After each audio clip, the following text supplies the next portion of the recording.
បាទនេះគឺជាសកម្មភាពការផ្លាស់ប្ដូរកញ្ចក់រថយន្ត Luxia NX 200T ឆ្នាំ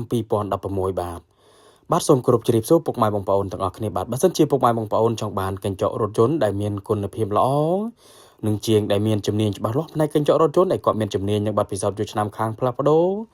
សូមកុំភ្លេចខាងកុសលសុខមានបាទខាងយើងខ្ញុំក៏មានលក់កញ្ចក់រថយន្តគ្រប់ម៉ាកគ្រប់ស៊េរីហើយក៏មានសេវាកម្មទៅផ្លាស់ប្ដូរកញ្ចក់រថយន្តជូនពុកម៉ែបងប្អូនដល់ទីតាំងផងដែរបាទ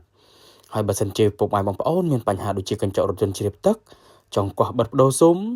ឬក៏មានចម្ងល់អ្វីផ្សេងៗទៀតដែលតាក់ទងជាមួយនឹងកញ្ចក់រថយន្តពុកម៉ែបងប្អូនអាចឆាតចូល Page សួរព័ត៌មានផ្ទាល់ក៏បានឬក៏ពុកម៉ែបងប្អូនអាច call តាមលេខទូរស័ព្ទដែលខ្ញុំដាក់នៅលើ banner ផ្ទាល់នេះក៏បាន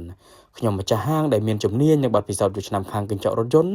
ខ្ញុំនឹងជម្រាបជូនពុកម៉ែបងប្អូនច្បាស់ៗតែម្ដងបាទហើយបើសិនជាពុកម៉ែបងប្អូនមានបញ្ហាដូចជាកញ្ចក់រថយន្តបែកប្រេះស្រាំចង្អុតខាងខ្ញុំក៏មានជាងជំនាញច្បាស់លាស់ខាងអ៊ុតកញ្ចក់រថយន្តនឹងផងដែរណាពុកម៉ែបងប្អូនបាទឥឡូវនេះការផ្លាស់ប្ដូរកញ្ចក់រថយន្ត Luxia NX 200T ឆ្នាំ2016នេះគឺបានរួចរាល់បាទអរគុណច្រើនសម្រាប់ពុកម៉ែបងប្អូនដែលទស្សនាវីដេអូនេះចុងក្រោយសូមអរគុណគ្រប់ជ្រាបលា